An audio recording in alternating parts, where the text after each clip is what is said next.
Bit of a team with less speed in it here, so he's thinking more like 5th to 10th for him and his team today. 7th team to start, Vacan Soleil. Leo Westra, number 219 for Vacan Soleil, one of their top riders. And this is one of those teams that is losing its title sponsor at the end of the season. And this Dutch team has been a very aggressive team over the last handful of years, as it's a fairly young team, but they will animate the race here over the next 3 weeks. Westra, the 30-year-old Dutch rider, he's the reigning and two-time Dutch national time trialing champion. Many of the riders, we might as well bring it up now, use the Vuelta for their preparation for the World Championships coming up in September, and also guys like the Vacan Soleil riders, they're riding for a contract for next year. Indeed they are. There's no doubt, Peter, that there is a lot riding on these guys' shoulders. It's not just here in this race, but it's a lot of guys. It's for their future. And most of the guys who are doing the Worlds will usually come through the Vuelta, but we don't always see that. And look at this, BMC at the same time as Orica Green Edge. And now we still see the NetApp guys 2 seconds back, but they're now dropped down to 3rd. BMC led by the reigning world champion Philippe Gilbert, yet to win a race this year wearing the rainbow jersey. Well, and let's put that into a little bit of context. Philippe was a prolific winner a couple of seasons ago, but last year he struggled a bit. He didn't get his first win until the stage of the Vuelta, and then he went on and won the World. So, yeah, he's got a lot of expectations on his shoulders, but I'll tell you what, if I won a stage of the Vuelta or two and won the Worlds again, that'd be a pretty good year. The last 12 world champions all competed at the Vuelta, so it comes up in discussions. Is the Vuelta a good springboard for the World Championships? I think that stat proves that, yes, it is. Now, in today's team time trial, it is the 5th rider who across the line that gives each team its official time. Right, so if there are 4 guys that drop the 5th guy, those 4 guys don't get their time until the 5th guy goes across. Now, if you're dropped and you're off the back of the group, well, then you actually get your actual time. But for the team, it's the time of the 5th rider, so they have to use their guys carefully. You don't want to shed a bunch of guys on that first climb, and then you have so many fewer guys later on to work and get the rest with. Yeah, we saw Lambre in their pink jerseys on the boat ride. That was Michele Scarponi, the 33-year-old Italian. He is their leading GC contender. Here is Orica Green Edge. So a little bit off the pace, set by Team NetApp. Orica looked like it was down a rider there. I don't know that I noticed the full 9, and I have not yet heard if, in fact, they did lose somebody. Baden Cook, I think, was dropped early on in the opening kilometers. So the veteran Baden Cook, I believe he's making his Vuelta debut here. Well, Baden, off to a good start. Baden never likes climbing, and that's a fairly sharp little rise at the start of the bike race as the Lamprey guys heading out onto the water. And actually, Baden Cook just coming back to Spain from racing the Tour of Utah, where his teammate Michael Matthews was a prolific winner. Well, you gotta hope none of these guys get seasick sitting out there on that barge. Now you've got the nerves of starting a Grand Tour, the final one of the year, and now you gotta sit on this boat. It certainly spices up the start to this year's race. Indeed it does for the guys. You know, these big races, Peter, they're always looking for ways to showcase and highlight local culture, local business, local scenery, whatever it is. And so, as you mentioned, they're using something here that is part of the local, business industry. Next up, Omega Pharma Quick Step, one of the better team time trialing groups in the peloton. So they are the reigning world champions and the team time trial. Now, just here, 1 second back. This team should have a very solid ride as they put a fair amount of focus and attention into the team time trial discipline. Tony Martin in here, and he will be a guy taking some massive turns on the front as he tests himself prior to the World Championships, where he would like to win that event yet again. But boy, the worlds are going to be loaded with competition in the time trial this year, with Cancellara really targeting it, Bradley Wiggins, as well as Taylor Finney. We may have a time trial at the World Championships for the ages this year. Yeah, Tony Martin, the 28-year-old German, he has won the last 2 time trial World Championships, has been nearly unbeatable in individual time trials this year. He did lose the second one of the tour this year. Had a bit of a climb in it. It's not really a climb. Yeah, he's not a real fan of time trialing uphill, but sometimes he goes amazingly well uphill. So I think he maybe also had a little bit of an off day, finishing 27th in that final time trial at the Tour de France earlier this year. Lampre getting ready for their tour. At the start, stage 1 continues. We saw the time there, just over 30 minutes for a Team Net app, again making their debut at the Vuelta. Here is Omega Pharma on course. Their running time on the lower right-hand portion of your screen there. The reigning world champions, and again, I think they have probably the best time trialist in the world in Tony Martin. He has been simply unbeatable this year. Yeah, and look at who's on the front. Tony Martin, number 161, the big guy who has a very slippery position. He's really flexible, he can provide good power, and he handles his bike well when he's in a really radical time trial position. Zdeněk Štibar, the 27-year-old Czech, also riding for Omega Pharma, won the recent Eneco Tour that you and I got to call last weekend. He was impressive in that race, I have to say. So this here, for people wondering what's going on, the UCI measures every single bike. They have a jig, which actually we'll show people a little bit later on in our coverage during stage 11, the individual time trial, where they just make sure that their handlebars, the relationship between their handlebars, their saddle, and is within regulation. Looking at BMC, with their riders slipping back, perhaps having done his work for the day.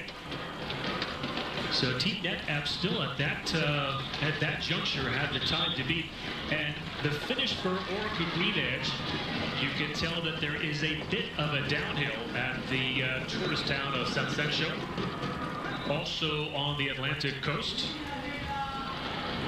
and they are about 10 seconds behind. Bit of a disappointment for Orica Green Edge, unless Team Net app has put in a phenomenal time today. Well, Orica, as I said, Neil Stevens telling me earlier that he was just hoping for a respectable ride in the top 10. He didn't think this team was really capable of a podium spot unless things really went well. But one thing I did notice at the finish line there was how stiffly the flag was blowing out of the rider's left. And you can see it here as well. There's a fair bit of wind on this course, predominantly tailwind, but as they twist and turn, it becomes a crosswind. And with the very technical nature of these riders riding super close together in the team time trial, if you come into a corner and a gust all of a sudden comes from a different side, it can blow one rider into another on these time trial bikes and cause crashes. And we see that often. It's a really dicey discipline on the road. 168, Guillaume van Kiersbulk had a nice run up a couple days there last weekend at the Eneco Tour. Gianni Meersman for Omega, another one of their top sprinters.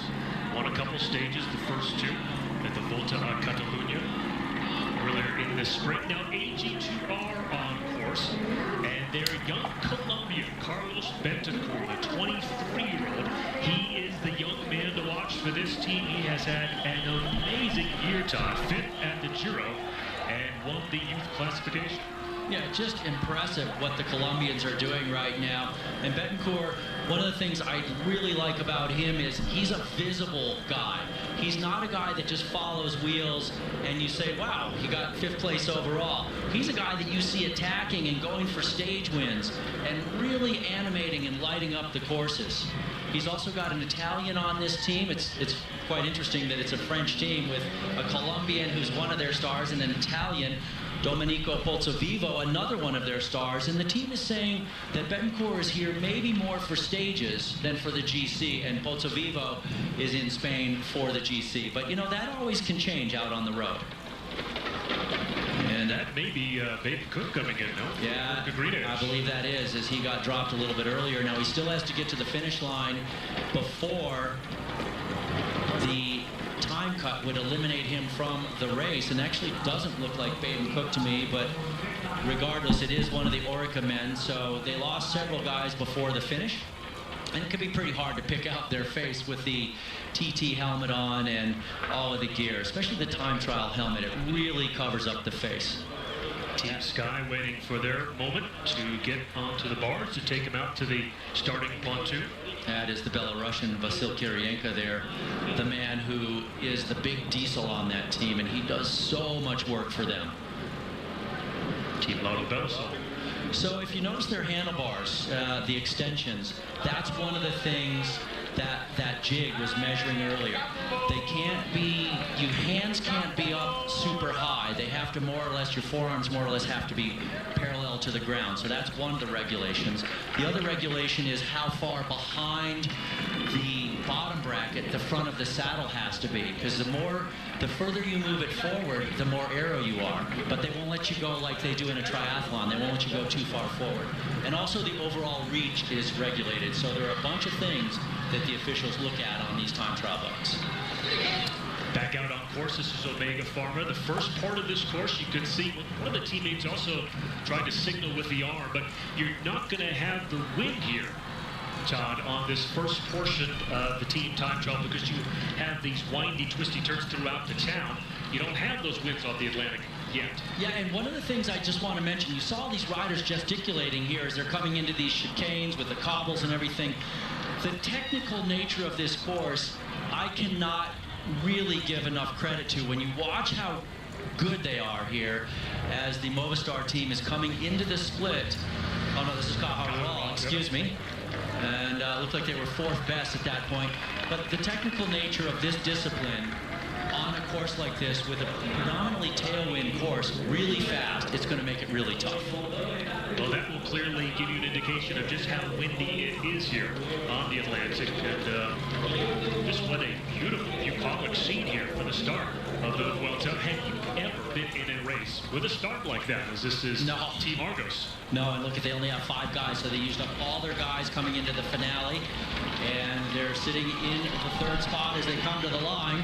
And Team Argos with the youngest team here at the Vuelta. Team NetApp still with the time to beat of 30.34, and Team Argos crosses the line over a minute back. And so you're starting on a pontoon, and then you've got a team time trial where it's not some flat sprinter stage time where some GC guys can, lose some time on stage 1 as Team Saxo Tinkoff is underway, and they will be losing the Tinkoff to their team at the end of this year. Well, one of the things I just noticed was the speed of the Orica guys that just came across the line. 51.6 kilometers an hour with climbing. That's 32 miles an hour. So it gives you an idea how fast they're going when they're not going uphill. And they were a minute down on the NetApp team. We did not get to see the Team Argos Shimano start. We brought in our live coverage at the start for the BMC team. They were the 4th team to start. So Team NetApp, Orca, and Argos started before we came on live. And so for Team Argos, their average age under 25 years old, right around 25. Radio Shack, the oldest team. And so perhaps a bit of youth on display, Todd, with a team that's got some nice young legs, but boy, they put themselves in a bit of a hole here. Yeah, well, it's the way it goes, as their director Neil Stevens was saying. 5th to 10th was their goal. Still amazing, 32 miles an hour for those guys, and being a minute behind the NetApp team. And NetApp not even favored to win this thing. There should be some teams that are much quicker, and one of those right here is the Omega Pharma Quick-Step team. This squad should set a very good pace.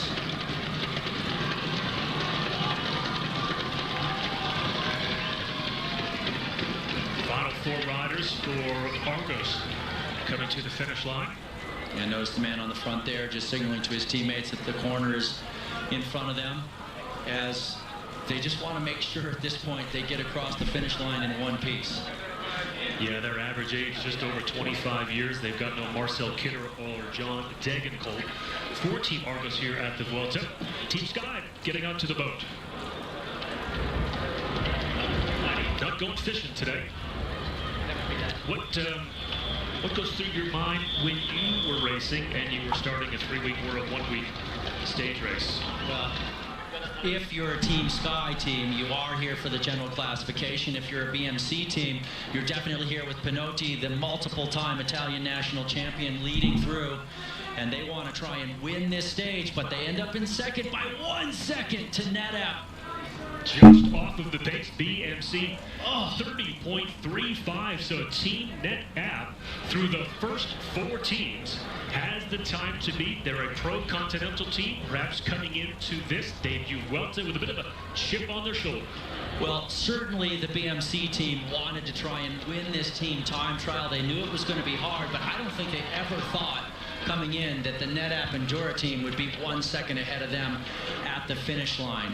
Well, no Taylor Finney for the BMC team. He took a nasty spill at stage 6 last Saturday at the Eneco Tour. This is Cofidis at the 20K split, so it was Team NetApp and then BMC. Cofidis is about 46 seconds off the pace. You can see guys getting trailed off the back of that team, and back here it is the big men on this Belgian team, Omega Pharma Quickstep. These guys have a lot of horsepower, and I really expect they will have a pretty good ride. You were asking me what guys are thinking about, though, as they get ready to start. And then we got into the finish of the BMC team. So everybody has different objectives. BMC is not really here to put a guy on the podium overall. They're here to target specific stages, and one of those would be the team time trial today. Also, Philippe Gilbert wants to win stages. And so here's where we are right now. The 9.2K split, so Omega Pharma, no surprise, has the top time at that split. Lotto Belisol just underway. And this is not the strongest Lotto team that they probably could have sent to a Grand Tour. Well, let's remember that these guys are required to do each of the World Tour events. And eventually, your team just gets worn out. And so you end up having to send guys that you maybe have a different objective, which is to do some developing. And that, to me, looked like it was Serge Powles, who was just coming off the back of the Omega Pharma train. Kevin DeWard at the back there, number 162 there. This is Tony Martin, 161. These guys are falling apart a little bit right now. This is not good. You see Tony Martin had to get right back in there on Johnny Mearsman, but they're trying to close down the gap. And look at this, more than one guy in the wind. You never want that in a team time trial. You got to be right on that wheel. These guys are starting to crater. So Tony Martin and Johnny Mearsman trying to keep it together for Omega Pharma. Team Sky yet to start. Cannondale getting onto the barge as they are now about to get off the barge and get onto the pontoon for their start for the Stage 1 of the Vuelta. Team Sky, they were second at the team time trial at the Tour de France this year. 3 seconds off the pace of Orica. But no Chris Froome, no Bradley Wiggins. But they do have Rigoberto Urán. This is a very different Team Sky squad than we're used to seeing, without either a Wiggins or a Froome or a Porte. And Cofidis, solid ride for them as they're inside the top 5 right now, but I think that place is going to fall before the end of the day. Team NetApp still has the fastest time at the finish, 30.34, and Cofidis 31.54, so 1.2 back. Cannondale now on course, and the man to watch, Ivan Basso, who has won the Giro d'Italia twice. Well, Basso and his team putting a lot of stock in his legs and his preparation for this race. For me, I would be surprised to see Basso truly fighting it out for the top step of the podium. But you just never know with the wily old veteran. I mean, he can put it together at times. Now let's have a look at his team. Notice how 3 guys are a little bit off the back, so they're more in the wind. They're having to close down this gap. That means they're having to work harder than they need to. Team Saxo takeoff. Evgeny Petrov, the Russian, just getting spit out the back. So now he will just get into sort of the diesel mode and make sure that he makes the time cut. See how many guys they have left. It looks like they may have the other 8 up here.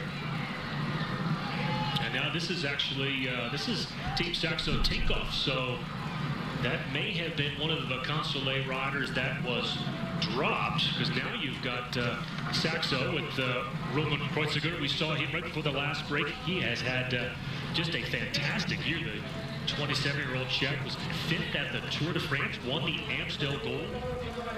Indeed, but right now, everybody's trying to dethrone these guys. This is what's known as the hot seat. An individual time trial, it's just one chair. But when you have a team time trial, you got to have 9 there, as those guys are the ones everybody is taking the shot at right now. I guess this is the extent of the climbing today, just a bit of an uphill. But you could see the guys in the back out of the saddle. And it's still the time of Omega Pharma at that early intermediate, that 9.2K, that they have the fastest time by 14 seconds over BMC and Orca Green Edge. And now the finish for Omega Pharma. So let's see, can they beat the time of Team NetApp? This could be the fastest time of the day. You've got the 5 riders, so they did not have any problems on the final finishing section, and yes, they take the lead by 19 seconds here, stage 1. And Tony Martin there leading them through, the 2-time world champion, with the jaw wide open as he just flogs himself. Remember, they only had 5 guys for the last 7 kilometers, so that was a brutal day. That's Bjarne Rees, the director and team owner for Saxo Tinkoff. So he's talking into the guys' radios. They can hear what he says. He's giving them instructions about the course, about their pace. He's trying to encourage the different riders and just words of encouragement. And he has to know how to get the most out of his riders. AG2R coming into the 20K split. Omega Pharma with the fastest time, and AG2R's got a bit of work to do over the last 7K. They're almost a minute down.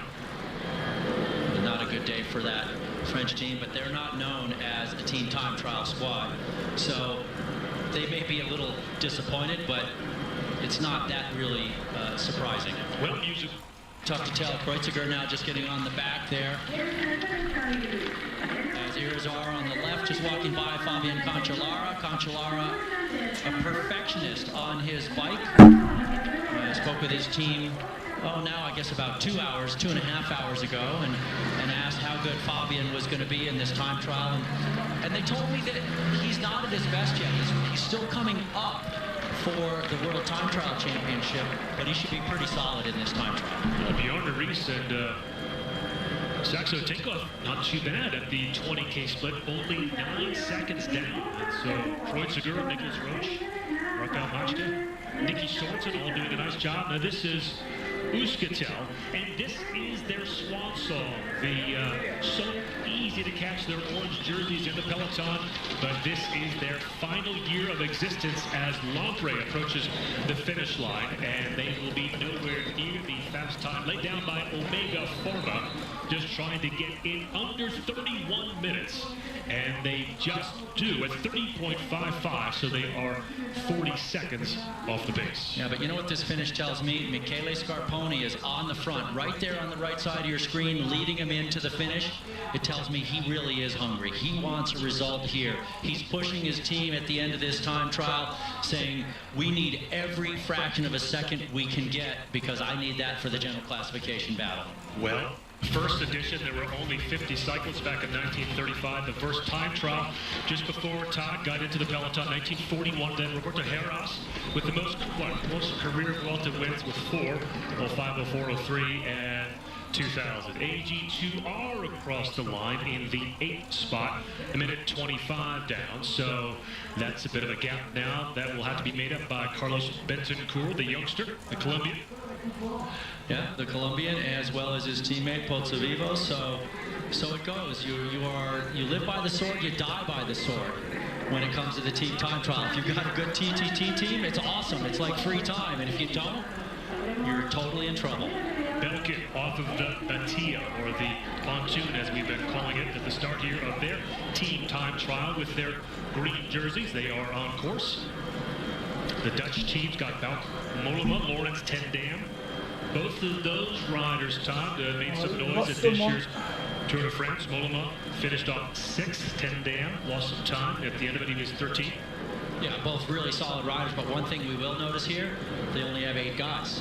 So Teo Boss was taken out of the start by the team this morning due to some testing, and it was ostensibly sort of tabled as a health issue. And so they start one guy short, which is not good. This is Rigoberto Urán in the middle of your screen with the long locks coming out of the back of his helmet.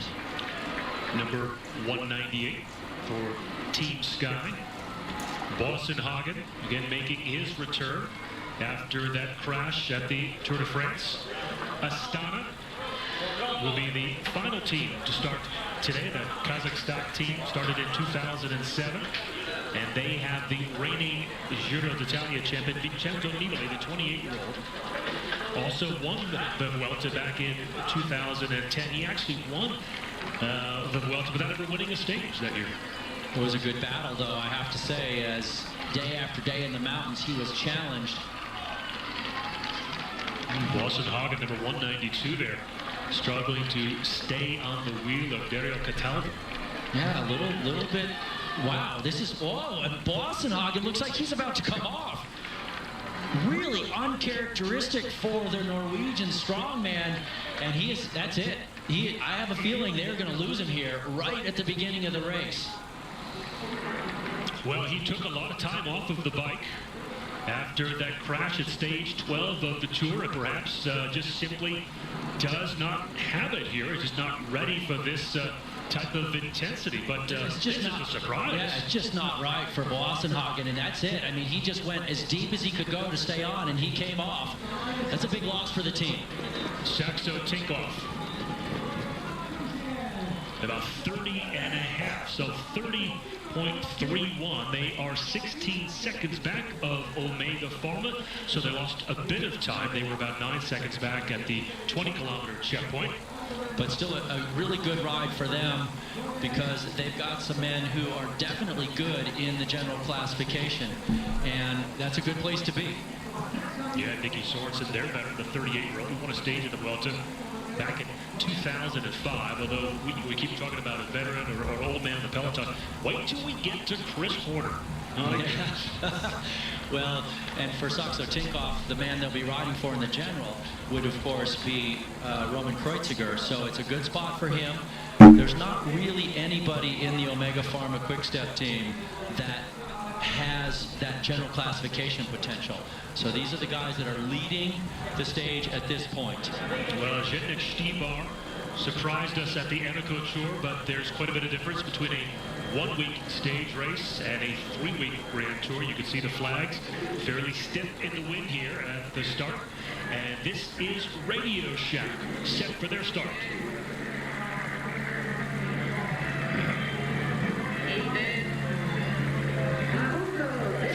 Fabian Cancellara will lead him off the line, closest to our camera.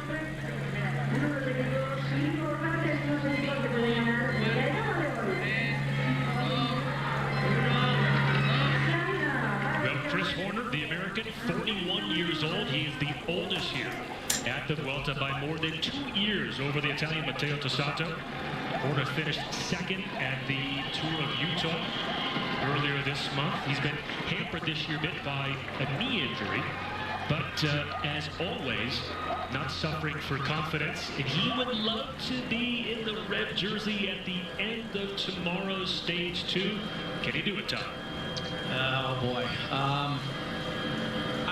I don't know, quite honestly. The thing I love about Chris is that he's the eternal optimist.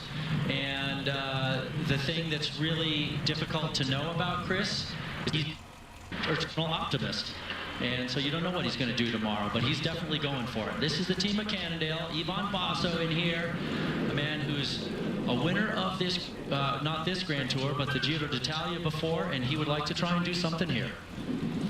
Movistar coming up here with their turn on course. This is the 2013 Vuelta a España presented. 2011 Vuelta winner Juan Jose Cobo is not going to ride this year, just simply not on form. And so that, to me, tells you just how strong this Movistar team is. They've got a former champ and not picked a ride. Yeah, that's got to be tough on him. But Kobo is a guy who struggles and has struggled over the years with motivation and depression, and that really impacts his fitness level at different times. Valverde won the Vuelta back in 2009. Was second last year. He's a guy that has been close but no cigar so many times at the World Championships. Second twice. He was third last year. What does he need to focus on here at the Vuelta to get another Grand Tour win? So many of the climbers keep talking about they climb that penultimate stage. Many think it won't be decided until then, stage 20. Well, the Angleroo is wicked. It is an absolutely brutal mountain. But one of the things that the critics of Valverde have spoken about over the years is that he tends to lose time. He gets eliminated in a split in a crosswind or something on days that are not really mountainous. And so he keeps his focus and he keeps his positioning good on the really mountainous days, but on the other days he lets his guard down a little bit at times. What we've seen over the last handful of years is he's getting better at that. But it's 3 weeks of racing. I mean, if you think they average probably 5.5 hours a day for 3 weeks, it's a long time to keep your focus up. Valverde was 8th at the Tour de France despite that disaster on stage 13. Had the flat, lost 10 minutes, exactly what you were talking about. Well, and sometimes it's been mechanical problems that have taken him out. He's been involved in crashes at the Vuelta. Last year, he was in the Jersey. He was taken out in a crosswind crash. You know, sometimes you just can't win. And Valverde is a guy who's got the talent. He just has to put together the right race. Overall finishing results so far, still Omega Pharma at 30 minutes and 15 seconds. Team Saxo Tinkoff in second with a nice time, 16 seconds off the pace. And it was Team NetApp, the first team to start today, the Pro Continental team, that had the early lead and a nice performance for them as well. Team Sky now approaching the finish line, and this is an excellent performance for Team Sky. Some of their bigger names not here at the Vuelta, but these guys don't care as they are pushing for the line. They will finish just behind Omega Pharma on the last quarter, 30 minutes and 21 seconds. They move into the second spot, 6 seconds down. Really impressive, actually, to see the Sky guys putting in that type of a ride after losing Boassenhagen early in the race. And it's not really a team made up of team time trial specialists by any stretch of the imagination. That bodes really, really well for their GC hopes for Sergio Henao. I'm sure the riders are glad they put the glass down on top of that surface. You think? You know, we don't want to start the race in a cyclocross type atmosphere as we are now ready for the final team to start. It is Astana. The Kazakhstan team started in 2007. Garmin Sharp now still on course. I believe this is approaching the 20K split. They're 59 seconds down, 22:56. Not a great start to this third Grand Tour for that squad, but they still will have plenty of opportunities as time wears on to flex their muscles in different ways. Maxim Aglinski, the 32-year-old Kazakhstan rider, 9th at the Eneco Tour last weekend. He raced nearly all the spring classics except for Paris-Roubaix. You got Jacob Fulsang as well, the Danish rider, 7th at this year's tour. Well, Aglinski is the man here who is all the way on the left side of this group, but Nibali is the man who's got all the pressure on his shoulders to try and win this third and final Grand Tour of the season. He has been phenomenal on Italian soil this year. The Vuelta will take a slight jog into France this year, certainly not go to Italy. But in Italian stage races, he won the Giro. And before that, he won the Giro del Trentino, the Tirreno Adriatico. So it was a fantastic spring for Nibali, and he would like to finish the summer off with another Grand Tour win, which would be the 3rd of his career. He has definitely tasted success in Spain before. This is Cancellara, number 181. As he is the anchor of any team time trial team he gets into. Well, he has got to be regarded as one of the best single-day or classic racers of his time. He won Olympic gold in the time trial in 08. He's won just about everything in spring. Tour of Flanders, Harelbeke, Paris-Roubaix, 7 stages at the Tour. The list goes on. And he's really, he's kind of changing his focus this year. Didn't race in the Tour de France. He said he wanted to put a big focus into the World Championships and the end of the season. He's a guy who's always wanted to win not only the time trial at the Worlds, but the road race. He wants to do the double, and he's been close a couple of times, but he's never pulled it off. Yeah, he's won the time trial World Championships 3 times. Wants to win the double. Last raced here at the Vuelta in 2011. So Radio Shack with a good first intermediate split. We will see how they finish later on. Another Katusha rider off the back. Isaichev is now going off the back to join Luca Paolini, who's already been dropped. Well, the good news for them is they can ride together, but it's not good for the team to be losing guys relatively early in, but it's just the way it goes in the team time trial. They're going so close to their limit, and now they are down to 5. But that's exactly what Omega Pharma did with about 7K to go, and I want to say it didn't hurt them because they have the fastest time, but perhaps you will take the opposing view and say it may hurt them in the days to come. Well, the challenge for this race is they start out with the climb, they have a tricky descent, which we haven't actually got to see yet because Spanish television is not bringing us that descent, and there are a couple of other climbs before the finish. And so some guys go uphill better and they blow the other guys out, and then you have fewer guys to ride with to get the draft off of and rest from. Radio Shack with quite a few riders at that point. Movistar, we did not see their first intermediate split. Gutierrez has been dropped by the rest of his team, but at that first split at 9.2K, they were second. Sitting in second, and now they have 8 men left, so still almost a full squad here for Alejandro Valverde. Valverde has got to be one of the biggest danger men for the overall classification. And when you think about some of the other potential favorites like Basso losing over a minute today, not good. But right now, Movistar is really messy. They've got guys all over the road. And now you're down to 6 riders for Movistar. Somebody gave a wave of the hand, kind of to say, I'm done. And it can happen so fast when you're going literally 33, 34, 35 miles an hour. Radio Shack at the 20K split. 7 riders there, 2 seconds off the pace. 21:59, so 7K to go. Can the veteran Radio Shack team of Horner and Cancellara keep it together? Beautiful job by them. 3 seconds ahead of Sky, 2 seconds behind the Omega Pharma Quick-Step team. Now we're looking down on Nibali's team of Astana. Don't expect to see that type of a ride out of Astana. They're going to be more in damage control today, I think, than trying to go for the stage win. Boy, I think you've got to be impressed, too, with NetApp's performance. Right now, they're in the 4th spot, the Pro Continental team.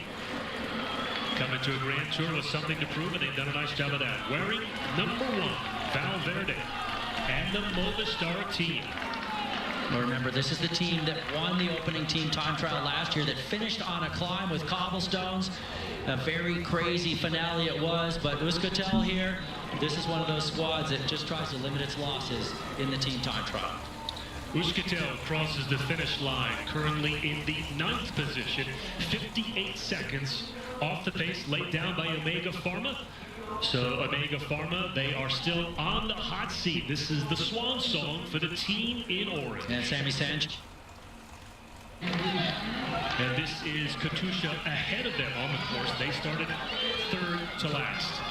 So Rodriguez sitting out of the saddle there, last spot. And as I was mentioning earlier, he's done a ton of work with one of his main directors, Valerio Piva, on the time trial discipline.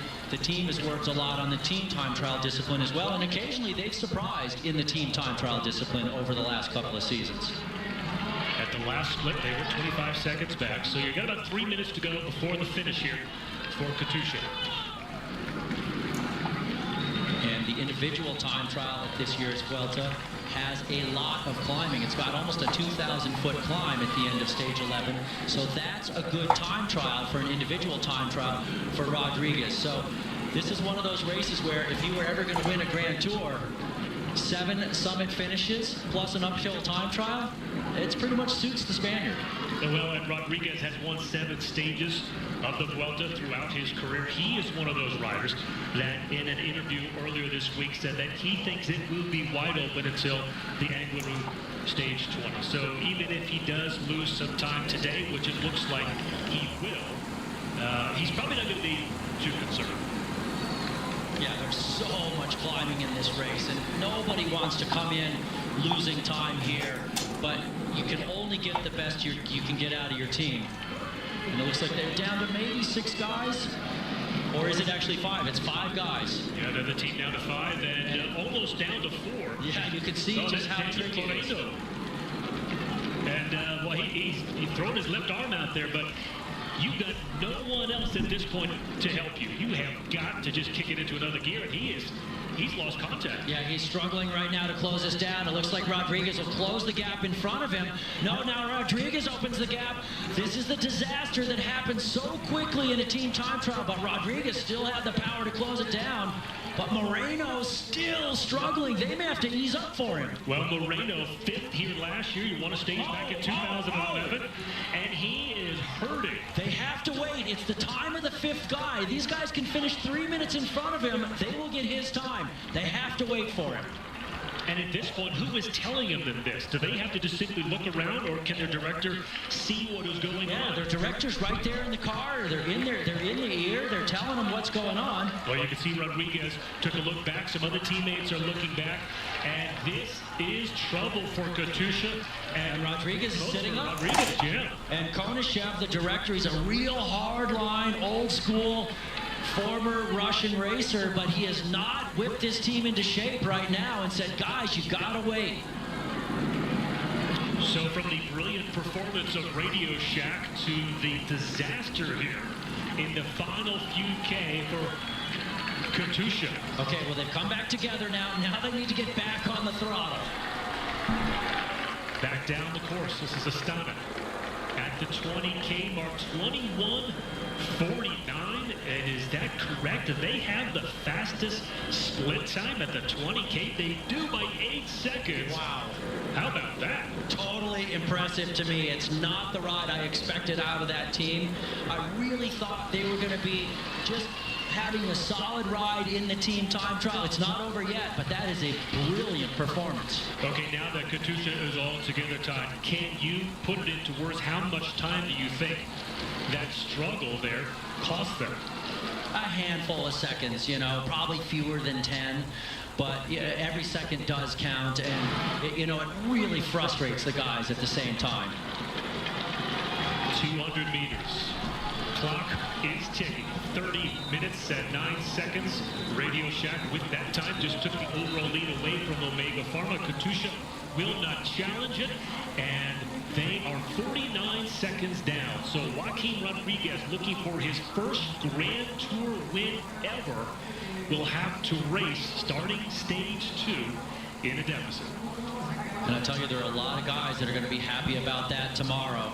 Guys like Chris Horner who want to try and ride into the Jersey, and he'll have a nice cushion over Rodriguez. So we're down to our final 2 teams on course. This is Movistar, started 4 minutes ahead of Astana. And Astana, astonishing perhaps that they have the fastest split at the 20K intermediate. So Movistar now 27.5 minutes. They've got 6 riders, Todd, down to 5 yet.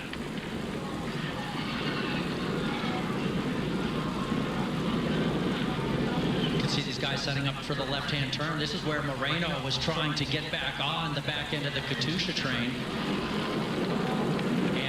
And once again, Movistar opening up a little bit of gap through the corners. It's just hard when they're going so incredibly fast to maintain that very tight line through the corners. And so little gaps open up, and then guys have to close him down, and it means he's not getting the rest he needs. Well, the difference with this part of the course, Tom, versus the earlier portions, you've got plenty of wide roads and plenty of room to work with. Indeed, it was Valverde on the front who was just drilling it. Now he's come to the back. So he wants every single second he can get as well. Look at the body language, too. Putting his shoulders into it. This is a tough start to the Vuelta. You've got to put everything into this, even though this is only on the bike for 30 minutes. This is a big effort. They're going to feel this tomorrow. Well, just in the last minute, we came in. Movistar was going downhill. They made a left turn. They started going uphill. They went over the top of that hill. They started going downhill again. They turned. Now they're going uphill again. And now they're losing Erviti at this point, and he is gone. They will not see him again. So they're down to 5, but it's all these changes in terrain which make it really hard on the pacing because you don't just get into a steady rhythm. Guy on the front punches it. Guy on the back may go off the back as they come out of a corner.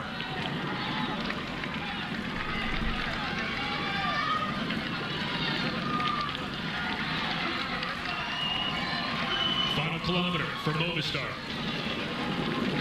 Valverde sitting in the second position. Right behind Moreno. Time to beat 30 minutes and 9 seconds. And they are now approaching some of the Katusha riders. And that might have slowed them down a bit as the moto kind of sitting on the horn telling them to get out of the way. Yeah, you could definitely hear the urgency there on the horn as some guys off the back and they're just riding to finish. Other guys here, they're riding for the time for the general classification. Boy, what a great scene here in San Centro, right?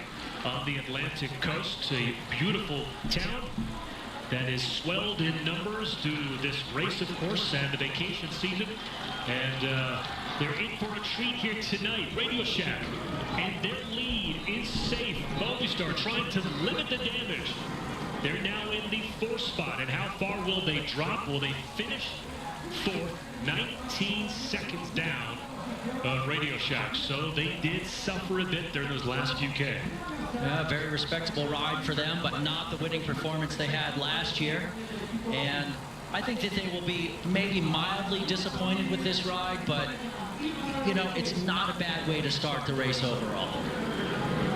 One team left on course. It is Astana. They had the fastest split time by 2 seconds, 20 kilometers in. Sitting in the 2nd spot is Omega Pharma. 6 seconds behind Radio Shack. So Radio Shack and the veteran Chris Horner hoping to wear red either tomorrow or the next day. And at 41 years, Todd, his chances to race in a Grand Tour, this might be it.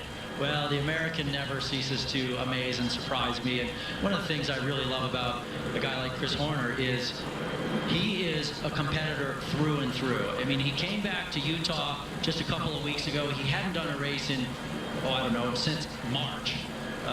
So you do the math, 5 months. And he said, oh, yeah, I'm here to win. And he almost did. I mean, he was close enough. So when he tells me that he wants to ride into the red jersey as the overall leader tomorrow, I have to believe the man. The question is, can he do it? And this team here, the Astana team, looks like 7 guys left. They had the best time at the 20K mark, which was a little bit of a surprise to me, and they still have 7 guys here. So this could be the new best time. Fulsang and Grivko and Iglinski and Nibali. So some big names on the Astana team. Seeing if they can start the Vuelta with a win in the team trial, or will it be Radio Shack, excuse me, Cancellara there. So right now, Chris Horner, when we're thinking of general classification men of the Radio Shack team, about 19 seconds ahead of Valverde and about 49 seconds roughly ahead of Rodriguez. So that GC battle tomorrow is going to be interesting, there's no doubt. And there's Chris Horner coming over to congratulate his teammates. Towels around the necks. It's been a satisfying day here. The big smile on Chris Horner's face. You know, when you get to that age, and we've all been there before, right? You seem to really savor it. You seem to savor and enjoy it a little bit more. Hey, speak for yourself there, big boy. Indeed. So, Chris, you know what? Chris always has a smile on his face. That's he's a positive guy. Finishing stretch for the day for Astana. 30 minutes and 9 seconds for Radio Shack, and approaching 29.5 for Astana. Vincenzo Nibali, the reigning Giro champion, looking to win the Vuelta for the second time in his career. Won it in 2010. And this would be a nice start if he can get some time on his competitors today. Yeah, a little bit of strength in numbers with these guys with still 6 riders left. Final turn. And it is Nibali on the front. Now he's into the second spot. So the 5th rider across the line, and yes, Astana moves into the top spot. They win the team time trial, stage number 1 of the Vuelta by 10 seconds.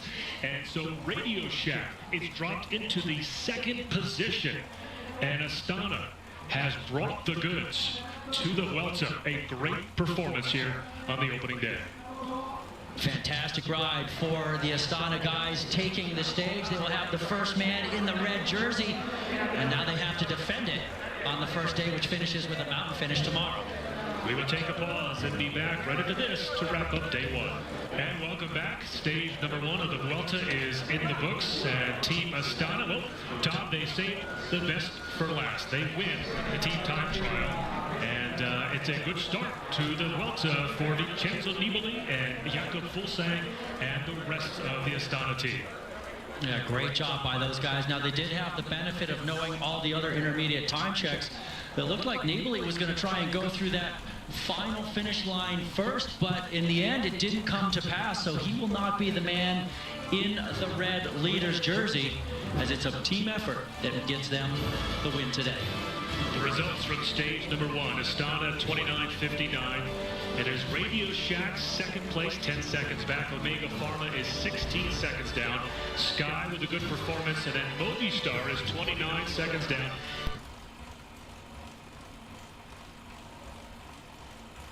Pontevedra finishes up in Bayona and had that nasty finish on the uphill climb. They will go along the coast, so we could have winds playing a factor again today. Indeed, early in the race with some coastal winds and the Category 3 climb, but then back to the coast and then away from the coast to the Category 1 climb, as you mentioned, to Bayona. And that climb goes up just about 2,000 feet in just under 7 miles, and wait for it, bam, there it is. Now, it's not the toughest summit finish of this year's race, but it's only the 2nd day, and the guys are still trying to find their legs. And we are now looking at live pictures of stage number 2. This is the peloton, Astana in the light blue jerseys up front, trying to protect Nibali and the red leader's jersey. Lamprey in the pink right there with them. We do have a breakaway group of 3 riders who got away early. You are looking at them right now. Francisco Armendia, the 26-year-old. The Lotto rider is Gregory Henderson, and the Garmin rider is Alex Rasmussen, the Danish rider, 29 years old. He's a good time trialist. And Henderson, actually, he won a stage here of the Vuelta back in 2009. And with inside of 100 kilometers to go, they had their lead stretched out to over 12 minutes. A huge advantage for those guys. And, you know, it's always great to see Henderson in a move, because he's a guy who's really the lead-out man for Andre Greipel. Greipel not in this race, so Henderson has been given the free hand to try and win some stages. Now, I would expect him to try and win them from a field sprint, not from a breakaway like this, but it's always good to see the Kiwi out front. What's at stake in today's stage number 2? You see the jersey, the overall leader in red, points in green, and then the mountain leader, it's white with blue polka dots. Indeed, and they'll be testing those legs in the mountains at the finish today. And we'll also see if Brajkovic holds on to that red leader's jersey, or if it possibly swaps shoulders to his teammate and team leader Vincenzo Nibali. They're tied on time coming into the day. Or if a guy like Horner, who comes in 10 seconds down, or other guys manage to pick up that little bit of time they need. Remember, a 10-second time bonus on the finish, 10, 6, and 4 for the top 3 places. That breakaway of 3, not too much of a worry right now for the peloton, because you do have, the peloton has not been broken up. They can work together, need be, and you do have that uphill finish. None of these 3 riders are considered a GC contender. Caja that is Armendia in the green and white, and then the Lotto rider in the middle, and then it is Rasmussen in Jersey. Indeed, and these guys, these are tough ways to make your living. In a three-man break, when you got a giant peloton behind you, 65K to go for them, and you can see just how much Rasmussen is grinding away on the front, taking a big long pull. He's got Henderson sitting on his wheel, saving about 1/3 the energy that Rasmussen is putting out by being in the draft. So think about how important that is. And Henderson goes by and they're having a little word. If you're in the peloton and there are 195 guys in the peloton, a lot of guys are in the draft, very few are in the win. These guys have to share that workload all day long. Armendia and Rasmussen getting a bite to eat. Well, he may have been just checking out his map, but they just went through the feed zone not too long ago, right before we came on air. Now he's eating his map. Yeah. Well, it looked like it. He had some food wrapped up in the map. Yeah, they often do a little piece of like aluminum foil and their soigneurs, which are the people that give them massages every day, that stand in the feed zones and hand up the musette bags with their food, prepare their food and their drinks. Those soigneurs in the evening and the morning before the race, they actually, some of them make these little sandwiches. All teams have different systems and riders like different things, but they come up with what works for their team. As you can tell, it's a beautiful day of racing in Spain. The three riders have a nice lead, but there is over 63 kilometers for the peloton and our main leaders to reel it in. Gregory Henderson for Lotto, stage winner of the Vuelta 4 years ago, has also won a number of stages: Paris-Nice, the Anaco Tour, Volta a Catalunya. Now, Henderson's a very, very able sprinter. And interestingly, at the intermediate sprint, the first one that they went through, Rasmussen took the top honors there, and Henderson took second place. So it makes me think that maybe Henderson was not necessarily going full out for that sprint, but honestly, Rasmussen's pretty darn fast too. And so sometimes you just never know sort of how they play each other a little bit. And there's a lot of tactics going on in the bike race at all times. Number of Lampre riders up in the front. Scarponi, their main GC threat for this year's Vuelta, 56 seconds down coming into today's stage number 2. Yeah, another of the men who suffered from that team time trial. And unfortunately for him, he's one of the GC guys who can be a real contender in a race like this with a lot of uphill finishes. So his team doing a lot of work on the front right now. It just tells me that we're going to see some fireworks on the final climb. If Scarponi's team is on the front and, he's down quite a bit, Katusha lost 59 seconds with Rodriguez. He's very explosive. We're going to see some guys swinging in the final 7 miles.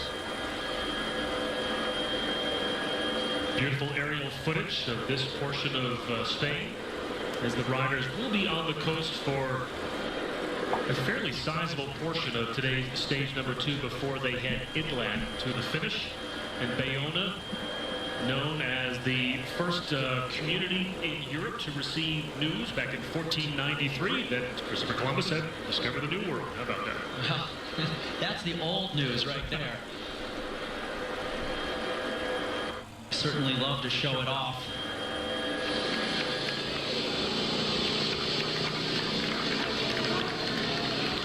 Well, with all the damage done in yesterday's team time trial, you get the feeling, Gogo, that you will have some teams that are really going to be not only licking their chops for the finish, but licking their wounds as well. How often do you come into a Grand Tour, and if you are one of the favorites, and you have a minute of crash, lose over a minute? Now, we should point out, we did not find this out until after yesterday's coverage, that Gordon Sharp did have a crash in yesterday's team time trial. And so their main GC contender, Dan Martin, a long shot for the podium.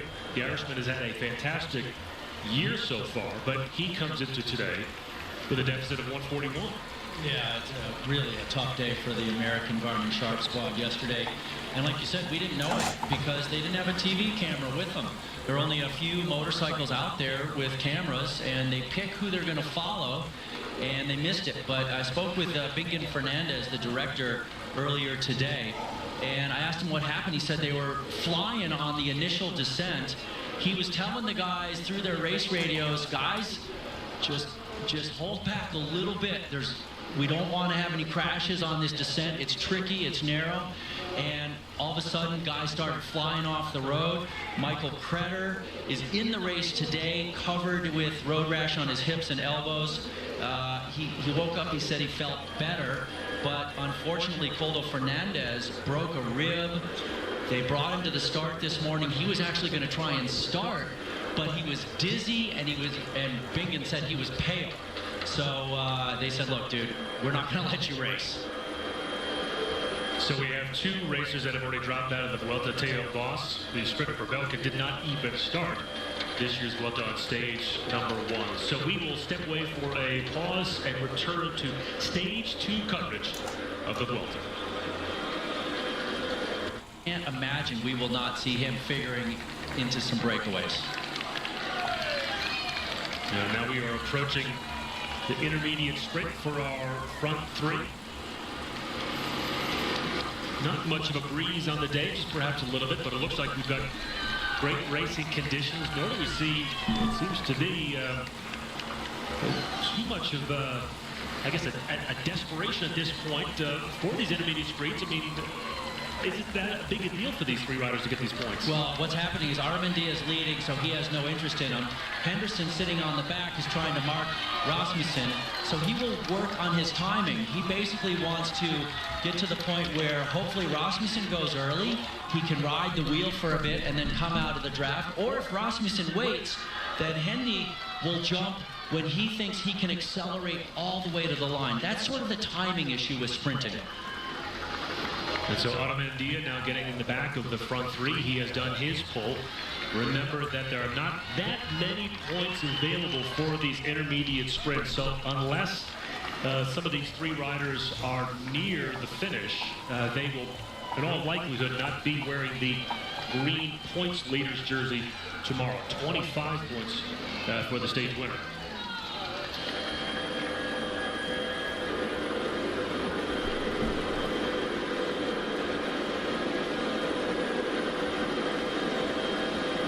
Quite often in a race such as the Vuelta, with all these uphill finishes, you would actually potentially see one of the general classification men in that points jersey at the end of the race.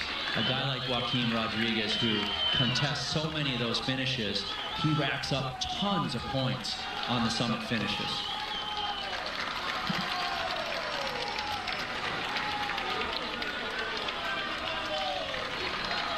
Bit of an uphill approach to the intermediate sprint. Well, everybody's coming out, that's for sure. Great crowd. As they still make their way toward that banner, and there it is. All right, let's see what the gains are now. Rasmussen in blue in the Garmin jersey, Henderson in between, and then it's Armandia in the green for Caja Rural. Well, let's see if this is contested. We know that Rasmussen and Henderson went through in that order in the first one, but that was actually before the television cameras came up for the day. And Henderson's going to jump him here, so it's on, and there's no doubt the Kiwi wants it, and he's not going to be beaten. Henderson, the Lotto rider, winner of the stage here at the Vuelta, times it perfectly, and Rasmussen just simply had no chance of matching that burst of energy from Henderson, the 36-year-old veteran from New Zealand, who picks up some more sprint points. And now, more importantly, what is the gap between our front 3 breakaway riders and the peloton with all of our GC leaders? We will find out when we come back. Here's your winner. Are coming in with a deficit on day number 2. You can see the brown and blue and white checkered jerseys of AG2R and their young rider Carlos Bentancur, the Colombian, the 23-year-old. He lost nearly 2 minutes yesterday. Yeah, Roman Kreuziger, number 201, the leader of that Saxo Tinkoff squad. He didn't come out too badly scathed, but did lose just a little bit of time for him, 32 seconds down.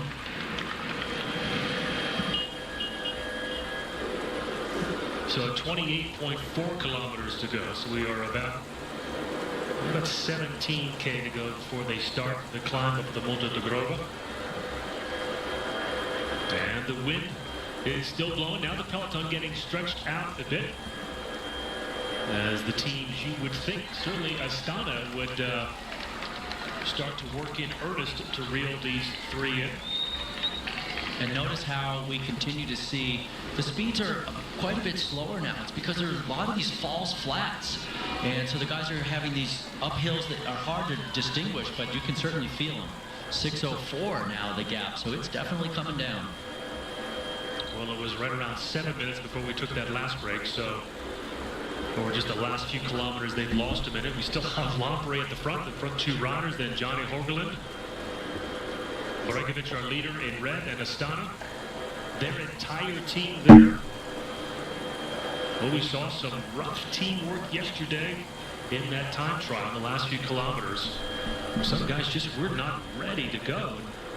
For Katusha, was surprising a guy like Daniel Moreno, who struggled so much. What a surprise. Yeah, sometimes it just, if you're off the littlest bit in the team time trial, you are going to be in for a ride that you want to forget as quick as possible, because you are going to be put to the task so quickly and held there for the entire duration until you get dropped. If you're curious, the last man to win the Giro and the Vuelta in the same year was Alberto Contador back in 2008. A notable absentee from this year's Vuelta. Yeah, he just said he didn't have the stuff to do another three-week race after the Tour de France. And I totally relate to that. And this is Bauke Mollema, the Sky man out of the saddle, leader for that squad. And he's just chilling. Riding at the back with a bunch of his teammates. No stress. You know, he'll be feeling a little bit of stress later on, because everybody who wants to be in the general classification is going to have to get up to the front, fight for position into that final climb of 11 kilometers, and then have the legs to make it happen as well.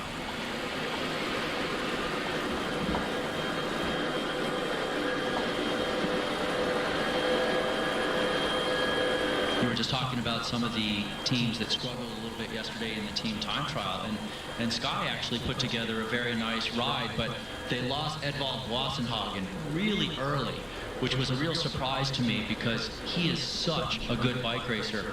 And when I talked with his director this morning, Nicolas Portal, that was one of the questions I asked him.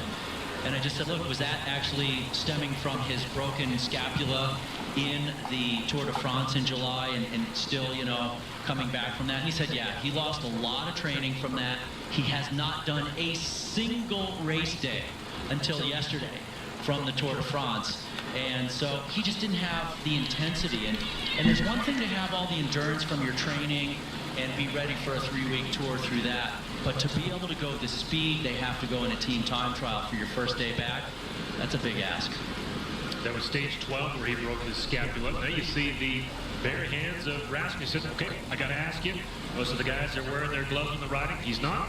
Why? Okay, well, there are a lot of reasons for that. It's actually a pretty interesting question. Some guys like the dexterity they have without gloves. So, for instance, Fabian Cancellara, you watch him in a time trial, he'll virtually always have bare hands. He feels he has better control of the bike, he can rail the corners better, shift more crisply, and so on. Other guys will wear the gloves because of the padding, because of the crash protection, and oh, by the way, it typically has the sponsor name on it as well, so it's just another way to do the favor that your sponsor wants. The sponsors put in millions of dollars into these teams, and that's why these guys are plastered everywhere with Lotto Belisol or Garmin Sharp or Caja Rural. There's a lot of money behind these teams. Johnny Hogerland there in the front with some of the Lampre riders. What is his motivation today? He's coming in 350 down. He's not a guy that's going to challenge for the GC, and now it looks like his time of pulling up at the front is done, because he almost looks like he's reaching and pressing down on his talkback, and perhaps either getting some instruction or telling his director, you know, I'm done. Well, I think probably what's happening with Hogerland is he's headed back to the team car now to go pick up more bottles or just chat with the director. Actually, in the final 50K, you're not allowed to take anything from the car, so maybe that was more just a discussion. And their man for the general classification is probably Liwa Westra, but you know, you would say that coming in, but he's 409 down, right? And so he had a rough day. So I think the team is really looking for opportunities for stages at this point. Wout Poels is their high man on the GC at 118 down. And if you ever wonder how to stretch the quadricep while you're racing, take a good look at that right there. You basically stick that foot up on the saddle, and Angel Vicioso giving us a nice display. You don't typically do that in the finale when everybody's pushing and shoving, but you see guys do that a little bit before that final climb back of the field. Probably you don't want to do it either going 20 miles an hour with 100 of the riders right around you. We'll take one final break here. The finish of today's Stage 2 coming up.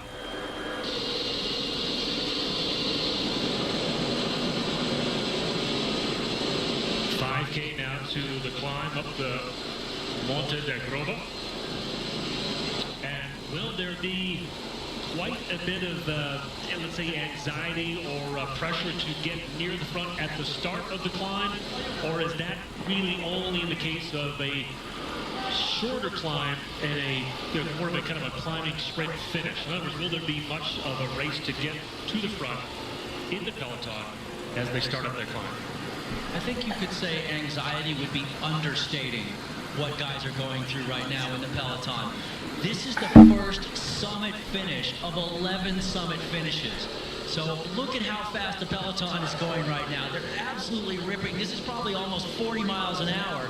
And they know that setting up for this climb sets the tone for their general classification rider for the rest of the race.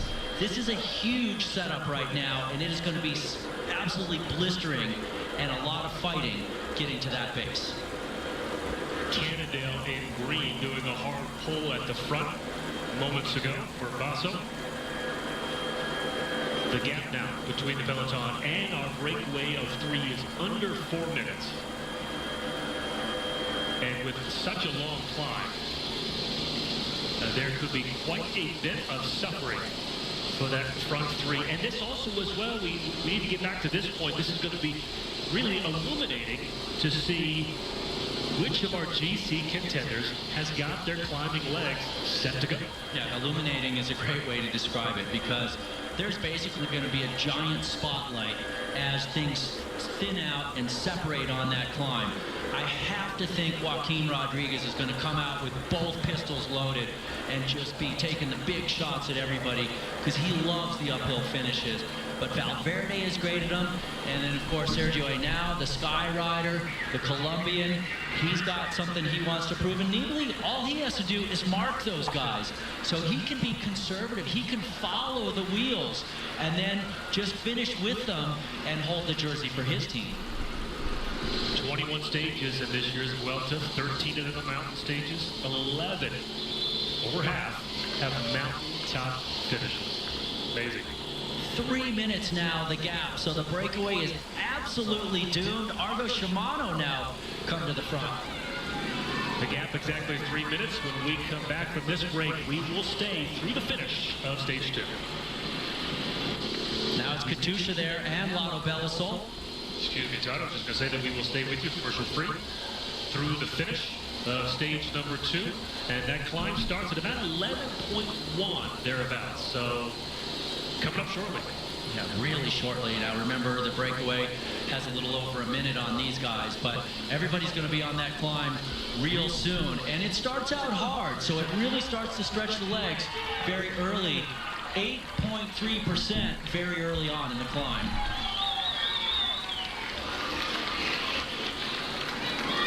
Well, these three have done a fantastic job today. I think it's no longer a question of if they will get caught, but when. Yeah, we just saw those cars coming out of the gap. So here they are. They're on the base of the climb, over 8% where they are, where the peloton is flat and very fast. A couple tight turns and they will start climbing as well. 2,000 feet, 6.8 miles. Now you've got Omega Pharma at the front of the peloton. We have seen Zdeněk Štýbar in the Eneco Tour for Omega Pharma, who is an excellent finisher when the stages end uphill. Yeah, do not discount Zdenek Štibar after what we saw the Czech Republic rider do at the Eneco Tour, which ended just last weekend. He was really on fire. He was the revelation of that race. And now the climb in earnest.